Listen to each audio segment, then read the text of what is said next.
Do you really know how to say no? And why should you be able to? Today, we'll look at one of ancient Greece's most controversial philosophers, one who really rebelled against society, and how his example can be good for us. Today's Classical Wisdom Speaks podcast is with Mark Usher, the Lyman-Roberts Professor of Classical Languages and Literature, and a member of the Department of Geography and Geosciences at the University of Vermont. Mark has also recently published a book with Princeton University Press called How to Say No, of which we'll be speaking about today. But before we begin, a quick reminder to check out classicalwisdom.substack.com for our free newsletter and articles.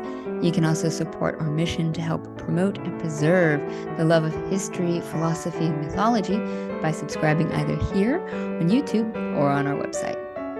Now, on to the cynics, who've had much more influence than you might have known. So I've just been enjoying reading your book, How to Say No, which, of course, the title captures the attention and makes everyone think of their toddlers not needing to read it. And I'd love to kind of get into the ideas of it and kind of who what your translations you have and the segments. It's really interesting. But before, maybe we should just get right into the premise, which is why we should say no in the first place, and what is the importance of being able to do so. Great. Well, questioning premises is the reason why you should say no. You should say no, comma, and then ask the question. And that's what the Cynics did in their entire lifestyle.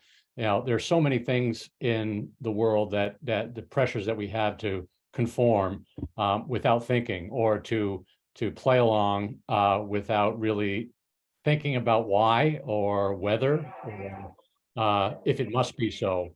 So the Cynics really kind of questioned the very basic premises of everything around them, and so you're right on to ask me that. So think about it. I mean, we're asked from early childhood to just go along with the way things are, because if we don't, things become troublesome, problematic, makes people uncomfortable. Gosh, you could have a revolution if things played out fully in society. And human beings tend not to like instability, and they also tend not to critique perceived ideas. So I think the Cynics are especially important now than ever, because we get so much information. There's an information age that comes at us from every which way, like this medium that we're doing right now. And so much of it is disinformation. And, if we ever needed critical thinkers and people saying no, comma, but what about, it's now. And so the Cynics are models of that, and not just kind of hypothetical ones. They lived it. They lived that questioning of received ideas. And that also was inspiring to people in antiquity, and I think can, inspire us in some ways as well. Yeah, it is really amazing to think that we're in a period of needing to question things a bit more. I couldn't agree more. But I do wonder if we want to be teaching our children how to say no, if that's going to be problematic, or maybe equally, do we not already know how to say no? Do people really need to be trained to say no? I think people do need to be trained to say no. I think people say, I mean, I'm an academic, and my colleagues are saying yes to all sorts of things I don't think that they should be saying yes to. People want to be team players. They don't want to, have the appearance of being troublesome or making waves or having a contrary view. Some people are by nature contrarians, and they're annoying. Cynics may have been that sort of, type of person, but we don't do it enough. And when you say, like, children, you're right, they naturally say no. I mean, it's sort of built in, they're kind of hardwired. And I think to see the world as a child might see it could do us a lot of good. In fact, before I wrote this book, I don't know if you know, I wrote a children's book about Diogenes, where he's cast literally as a dog. And the reason why I did that is, well, A, because the dog story is such a fixture in a children's world. It's a genre of illustrated book, for one thing. And the word cynic means dog in Greek, and they were called cynics because they behaved like animals out in public without any sense of shame like dogs do. And so what I did is I cast Diogenes literally as a dog, and he was a dog who wanted to be his own master. He was nobody's pet. He was an autonomous dog in the story, and all the anecdotes, in the story, all pitched to children and all, duly sanitized. Which is necessary. Yeah. It's very necessary. We're encouraging children to say, well, yes, question the things around you. I mean, it may be a little inconvenient in the grocery store shopping line, when you're in the checkout line where, the children saying no, no, no, and throwing a tantrum. But there's something childlike about the cynics in their primitivism that I don't know, is refreshing, at least in the right context. I think we all need a dose of it.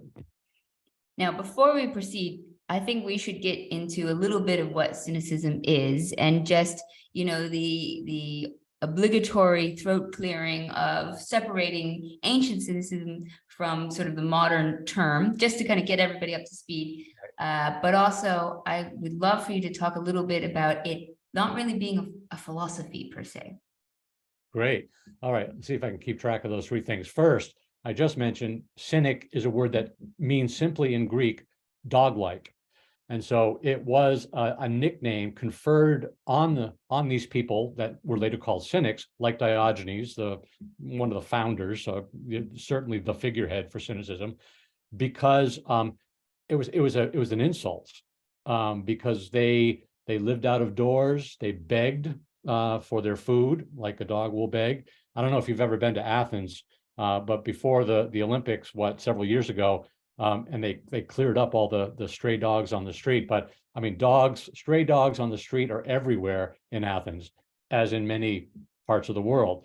And I think if you had that experience, whether in Athens or anywhere, you get a sense of perhaps what the cynics were about. They slept on doorsteps. They were homeless, right? They begged for their food. They did all their business. When you're homeless, what do? You do all your private business out in the open. Now, the cynics did this in a kind of curated kind of way. They did it on purpose. It was voluntary poverty. So, and it was to make a statement. So anyway, they were called cynics by others, but then typical of cynic self-effacement and cheekiness and sassiness in general, they adopted it as a badge of honor. They said, yeah, I'm a dog. And Diogenes then there's a whole slew of anecdotes associated with this where Diogenes says, yes, I'm a dog because I beg from those who give, I bark at those who don't, and I bite the bad people in town, like a stray dog. So modern cynicism is quite different. So, and it sounds like the cynics are just doing that to just be misbehaviors and cause trouble and draw attention to themselves. Maybe, kind of, but their point was serious. And they said, they basically argued through their lifestyle and the things that they taught and believed, their ethics, let's call them, that one can change one's behavior. It doesn't have to be the way it is. You can do without. So, for all the people who pursue luxury, say they need this, they need that, they need the other, Diogenes would say, no, you don't. No, comma, you don't. And I'm living proof of it. So they kind of made a point to act out that sort of thing. And so in that way, they're optimists. They believe that you could change and that human beings were capable of, how about this, perversely, human beings are capable of much less or to be happy with much less than you think that they are. So their less is more philosophy was what they were about. Modern cynicism is quite different. Modern cynicism, sort of that word as we use it, lowercase c, captures the other side of the cynics. Having always sort of a witty, supercilious thing to say about something, judging people, being aloof, having a bunch of critique, but no answers, no solutions. The cynics, they had all that, but they also, again, put their money where their mouth is. They didn't have any money, but they lived they lived their what they preached. They lived what they preached. So and because they believed that human beings could change, I think they were optimists. So they weren't like modern cynics at all. I do like, though, when reading your book, to see all of the the sarcasm and the biting comments and the clever quips. I mean, one of them I was thinking was very funny when I was getting ready. I was like, oh, I shouldn't put earrings on, because there's that great line where it's like, oh, the poor ears of women today, they're just burdened by so many pearls. And it's a delight to read, in a way. It's a lot of fun. That's Demetrius, the cynic that lived in the age of Nero. He was a friend of Seneca's. That passage in the book is actually a nice example of like what might have been a typical street sermon that a cynic would deliver once he got going. So, you referred to many of those exchanges cynics had with other people, passersby on the street, the rich and powerful, but also the regular Joe, were kind of banter, witty one-liners back and forth but they also were known for, giving full out, Hyde Park sermons, right? Harangues on topics. Our word diatribe, you've heard, that word comes from sort of this genre that the cynics were masters of, that they would be able to just go on and preach about all the woes of society, probably in a humorous way. The one from Demetrius that you refer to is a touch sanctimonious, but again, he's living in Rome. He's a Greek, but he's living in Rome, and Romans were different than the Greeks. The original Diogenes was much more, sarcastic and witty for wit's sake almost. Yeah, no, and the banter is, I mean, it's fun. You could see like Jane Austen enjoying it or something like sometimes. But for my third part of my question that I sort of threw at you to so many, was it wasn't really a philosophy though. That was something I sort of had a misconception about. Right. Right. They're kind of cast. I mean, yeah, we think of them, and they're in introductions to ancient Greek philosophy. They're kind of cast as philosophers, but they didn't have like a formal set of doctrines that you needed to subscribe to, or it wasn't so much, particulars of teaching that one had to come to terms with in order to be a cynic. It was definitely a lifestyle movement. So they were lifestylists, and they were performance artists. That's not to say that they didn't have teachings, right? I mean, they believed certain things. They believed to do without is better than to do with. And they believed in what they called askesis, which is a Greek word that means training or practice. And they borrowed the term from the world of Greek athletics. So askesis means training, and our word, modern word, ascetic, comes from it, though it's come to mean something a little different today, but it means doing without, to kind of put yourself through rigors. So like lifting weights, you're stronger at the end of it, or on the treadmill, right? You're able to endure things or whatever comes your way when you need to. So the idea of building up your strength. And so they were moral ascetics, where they train their bodies to say actually yes to their mind, which is saying no to convention. So that was part of their shtick. As you can tell, that's kind of a way of life. That's a way of life approach to living in the world. And to that degree that they are philosophers, because most philosophies in antiquity were, philosophy was a way of life. An alternative way of life to the way most people live their lives, but it just wasn't founded on specific doctrines. In fact, one thing when people said about cynicism was that it's a shortcut to virtue, and what they meant by that, it was kind of a little bit of a critique of Stoicism to say that. So if you were a Stoic, there was a whole bunch of things you had to believe about human psychology, about the way the world is, about providence, about philosophical veridical propositions that you kind of had to come to terms with or internalize or believe in a way. Cynics weren't so much about that. They were more like, let's just cut to the chase, live virtuously, live simply, and radically so. And so the idea of it being a shortcut to virtue means you don't have to study physics to become wise. It's like ancient virtue signaling, maybe. Maybe, yeah. I mean, they were definitely virtue signalers, though it was a very different kind of signal that they were sending than what normally counts for virtue. I mean, as you probably gathered from reading so many of the anecdotes, one of the things that I love about Diogenes in particular, and it relates to the question that you asked about, were they a philosophy or were they a school? There are several in the tradition. There are several encounters of Diogenes with Plato, and Plato. I love Plato. All right, and he was also a believer in philosophy as a way of life, and he also put his money where his mouth was. But he was a very doctrinal thinker. He had a lot of ideas, and they were hard won. And he thought that we should think critically about things, and what is truth, come to terms with it. Anyway, but these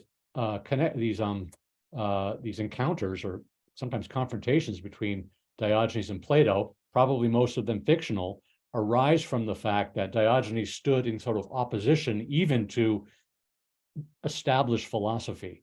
So Plato represented like the typical, stereotypical philosopher, sitting high and aloof on the cloud, thinking great thoughts, and Diogenes gets the better of him. And in one encounter I just love, so Plato spends, he's in a lecture hall surrounded by adoring students and fans. And he comes up with this very sophisticated definition of the human being as a featherless biped, in thinking in sort of philosophical categorical terms. And then Diogenes, who's been sitting in the audience, so the anecdote says, comes in with a plucked chicken and says, "Behold, Plato's man," right? Plato's human. To which the anecdote says, Plato got all flustered, and then he added to his definition, "with flat fingernails." So the idea is that Plato's trying to save every appearance to kind of save his reputation. Diogenes does a simple act of bringing in a plucked chicken. I mean, that's like, how funny is that? That's like slapstick comedy, textbook slapstick comedy. Bring in the plucked chicken. Diogenes does it to make a point. That syllogistic logic and that sort of over taxonomizing of the world doesn't do anybody any good. Just live a good life. Live the virtuous life is kind of the message behind all that. Anyway. Well, no, but I think it's wonderful. I think it's important too that we question all of these great thinkers, and it's something I like to remind people when we're studying the classics, that even in their own time period they're being questioned. Like, we should never hold Plato as the utmost. We're supposed to constantly having a great conversation and a dialogue with these thinkers as they were doing in their own time period. And that's one of the things I think is a great reminder in Diogenes' story, that he questions even Plato, and so should we. But sometimes Plato's going to say stupid stuff. Absolutely. And I have to just say, for the record, the real Plato would have loved to have a Diogenes character in his dialogues. In fact, I have to say this, all right, of all the people who followed in the wake of Socrates, Socrates is sort of the patron saint of philosophers, and everyone looked to him as like, the philosopher, capital P. I think the Cynics were the closest to Socrates in terms of just manner, lifestyle, approach. They were always questioning. They were, Socrates himself was like more or less homeless, walked around barefoot, was a parasite on other people's goodwill, hung around, talked, loved dressing down important people. And that's what what got him such a following. I've always thought the Cynics kind of follow in that, closer in that tradition than certainly a Plato does, at least as a philosopher, as a thinker, or Aristotle and company. That's a great insight. I think you're right on that. But as you mentioned, they didn't write anything. So what kind of sources did you use for your book? That's actually a more interesting question than you think, because, all right, so obviously secondary, people who wrote about the Cynics, and they had many admirers as well as detractors. So the sources reflect, both of those sorts of camps. So in the book, one very important source is a compilation source by a guy named Diogenes Laertius, no relation, no connection to our Diogenes the Cynic, who wrote lives of famous philosophers from antiquity and cataloged anecdotes about their life, included lists of their writings, summarized their teachings. It's kind of gossipy. It's kind of, the world would be poorer if we didn't have it. It's not itself reliable. Diogenes was dependent upon other antecedent sources in compiling this compendium. And so there is a life of Diogenes, quite a long one, full of the anecdotes that I translate in the book about these encounters that Diogenes would have with people in the street. That's one major source. But the Emperor Julian wrote a couple of. He was the so-called apostate emperor who, in the Christian period, became a turncoat and wanted to revert the whole empire to paganism and pagan philosophy, i.e., non-Christian philosophy, the old classic philosophy by that time. And he wrote a couple of treatises about cynicism, even though he wasn't a cynic himself. He was a Neoplatonist, Pythagorean kind of character, thinker.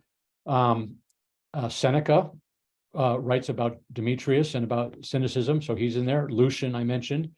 But what I should say is that because the Cynics were such outlandish public characters and influencers, and they became sort of memes of their time, it became a school exercise for students to write, to make up good Cynic anecdotes that would be believable, true to life, and compelling.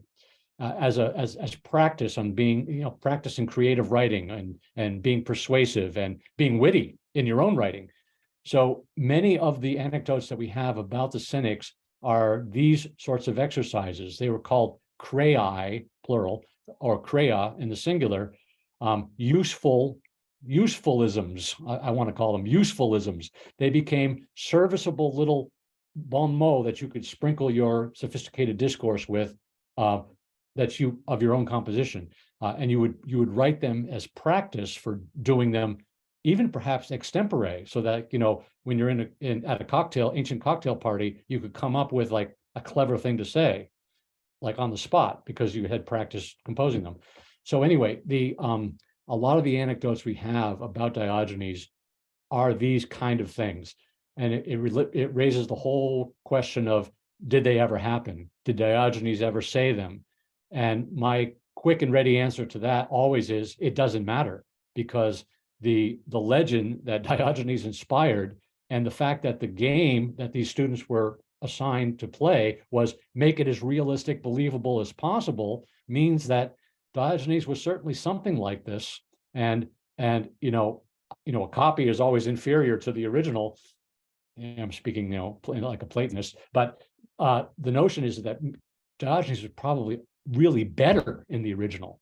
So because they didn't write, we're reliant upon secondary sources, but we shouldn't worry about that and shouldn't fear, really, because same thing as with Socrates.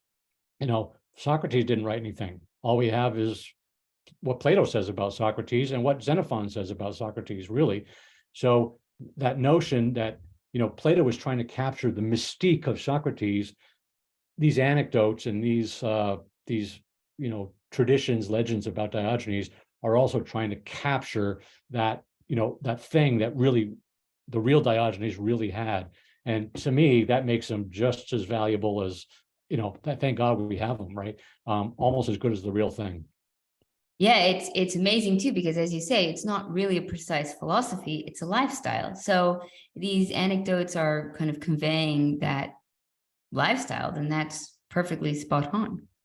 Right. And also, I have to say this too, this may be a little bit too, I don't mean to be too, subtle about this, but they also reflect the reception of cynicism in and of themselves, meaning that they show how people at different times, later times, thought about cynicism. And that's just as important as what the Cynics were up to in their own time, right? Because it, as you just mentioned before, it is a very long continuum. It goes from 4th century BCE to 6th century CE, right? 800 years. So it's nice to see how people thought about cynicism in their own times, in their transmission of it. So yeah, I think that they're important. These anecdotes are important for that reason, the Crayey. Well, I must say I'm inspired. I'm putting together a kids curriculum, and I feel like I'm going to enter this as some of the activities for the kids to do. I think we should bring it back, see if we can inspire a new generation of cynicism. There we go. Absolutely. Why not? So I wonder, I mean, obviously Stoicism is enjoying quite the renaissance and popularity. Can we learn more from Stoicism than cynicism, considering that Stoicism is a little bit more fits in with modern life, maybe? Right. It's more self-help than a little more self-help than cynicism is. It's more palatable. Good point. Yeah, I was on Ryan Holiday's show, The Daily Stoic, and when my other book, How to Be a Farmer, came out, because he has a small holding in Texas somewhere. But so cynicism, Stoicism, you're right, is all the rage these days. Maybe a little bit too much so, but a good dose of cynicism could serve as a good corrective to that kind of once something becomes popular, it kind of diminishes in its not so much authority, but its effectiveness. It becomes wishy-washy. I mean, I mentioned Buddhism before. I mean, like Buddhism in America, oh, come on, it's like might as well just read a self-help book. It's the same thing. I mean, in the way it's been diminished, right, from what it really talks about, what it really teaches. So cynicism is always kind of that spur to kind of inject,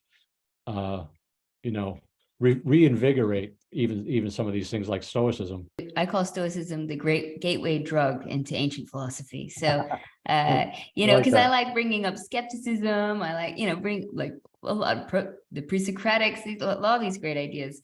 So maybe people kind of get guided by Marcus Aurelius, like a Virgil, into this ancient realm. But I'll take it. I'll take it. Yeah, absolutely. So you mentioned skepticism, which got me thinking. So another guy that went out with Alexander to the east out of philosophical curiosity was a guy named Pyrrho of Elis, who was the founder of skepticism. And there is no doubt that he hung out with gymnosophists too, and actually brought back in his teachings, especially about what can and cannot be known, wisdom from the East. There's strong similarities between early Buddhist teaching, classical Buddhist teaching, and skepticism. So the transmission of ideas and from one school or one even culture from the next was very alive in antiquity. It was a more interconnected world than we think. So not only Zeno influenced by cynicism, but the Cynics and the Stoics too being influenced by Eastern philosophies. I love that. I absolutely love that. We did a really interesting webinar on Zoroastrianism and seeing that influence, and it was really fascinating. But I love that chapter of yours, the passage to India. That was a really interesting chapter, and I thought it was interesting too because the sort of counterparts were advocating for more moderation in some ways than the representing cynic, which, coming back to our previous idea about maybe moderate from within. I thought that was a good balance. Now, I want to sort of finish up a bit with cynicism today. So, as we were saying, Stoicism is enjoying its renaissance. Maybe it's time to let cynicism get a bit more of the spotlight. What are some of the modern issues do you think cynicism specifically kind of can help address? Good question. So one I think that has a really broad application. It has nothing to do with crazy antics or stunts performed in public to people's shock and awe.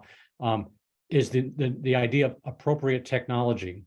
So this is a term and a kind of a movement, a concept that was invented by a guy named E.F. Schumacher, who is an economist who worked for the British Coal Board and worked in Burma and also India, was influenced by Gandhi.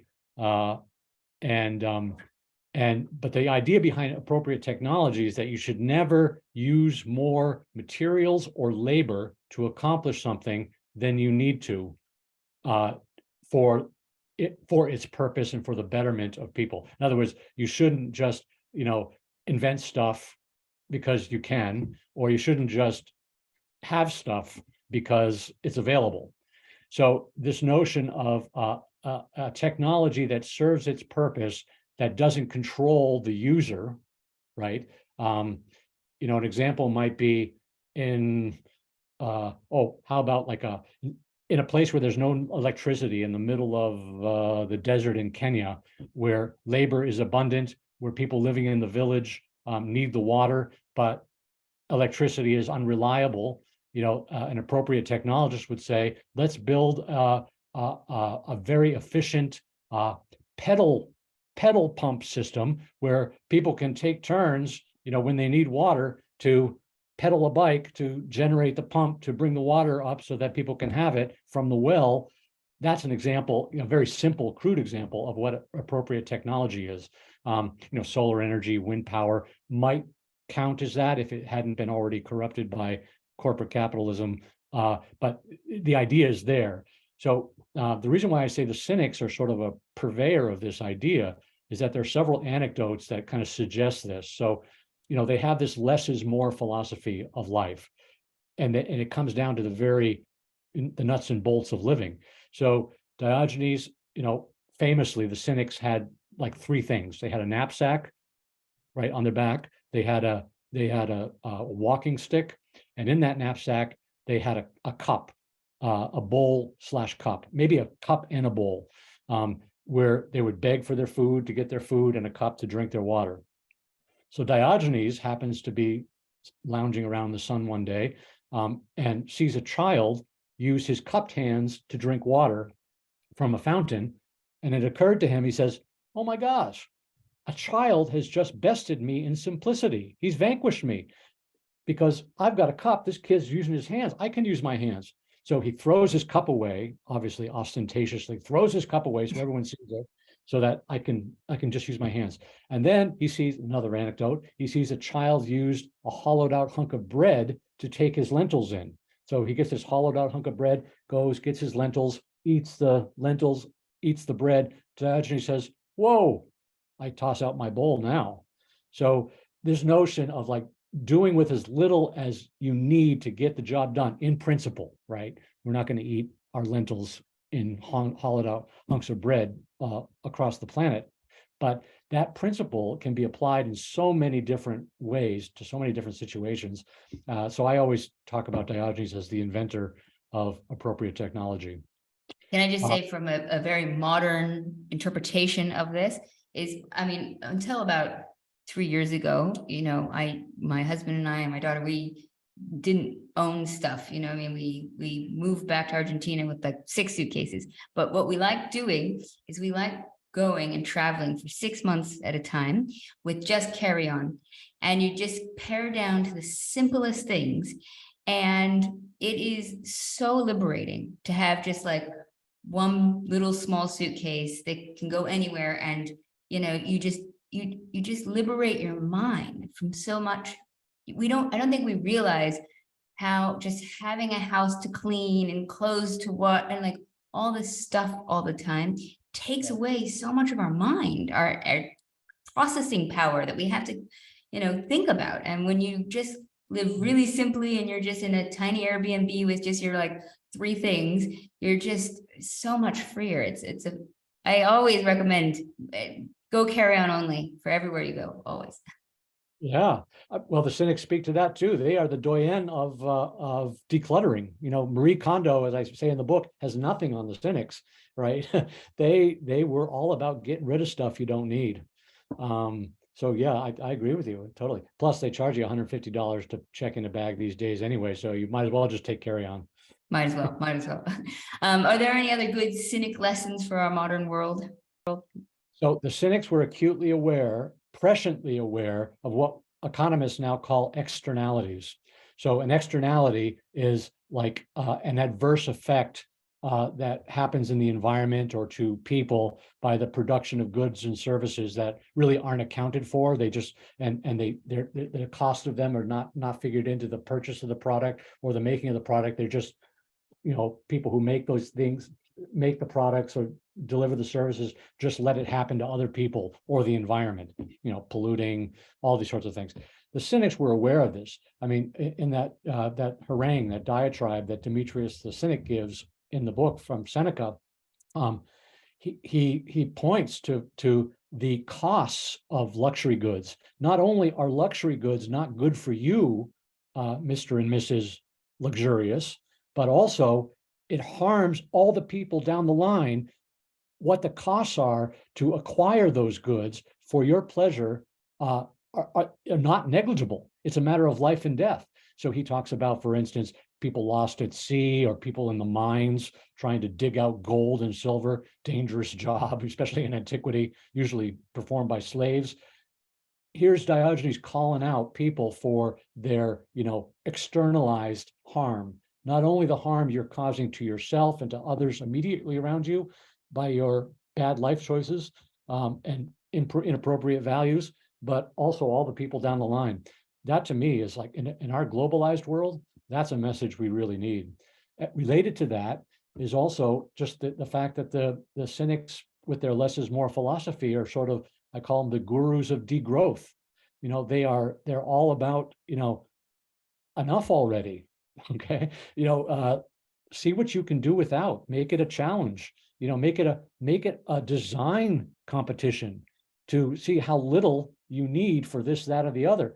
And not to market it, not to capitalize it, but to do it because it's a good principle in and of itself, especially in a world of finite resources like the one we live in with global warming and global heating, let's call it.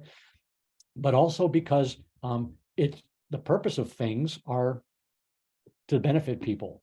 So if you have that as your mindset, we can't grow unlimitedly, and the externalized costs and all this sort of stuff.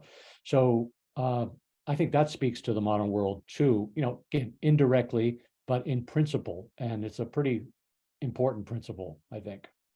One more, the Cynics inspired a movement that's happening in China now. Maybe it's a couple years old now, but I'm not sure you're familiar with it, called the Tang Ping movement.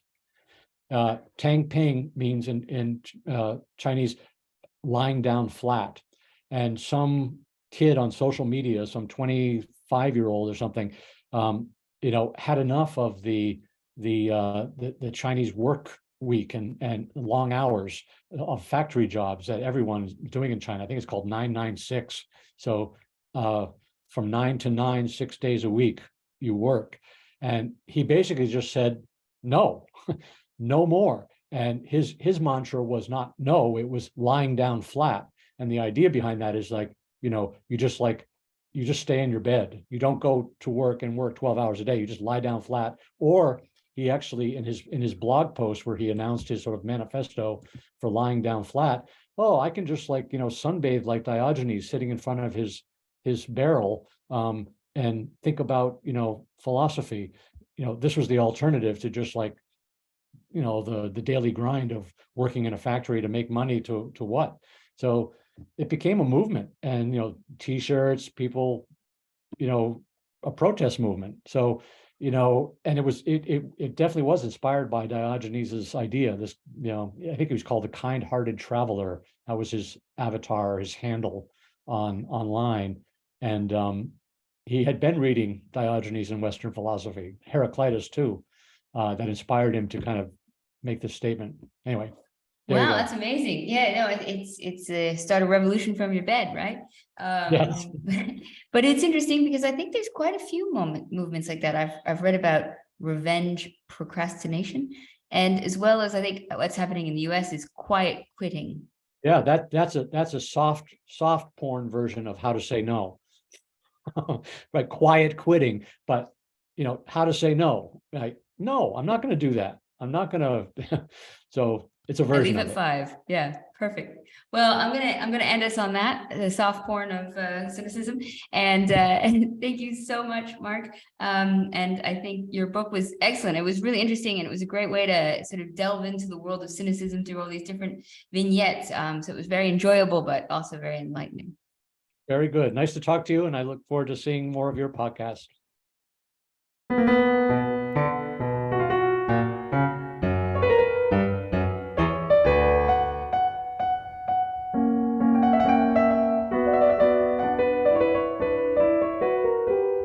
Thank you for listening to Classical Wisdom Speaks, a podcast dedicated to bringing ancient wisdom to modern minds.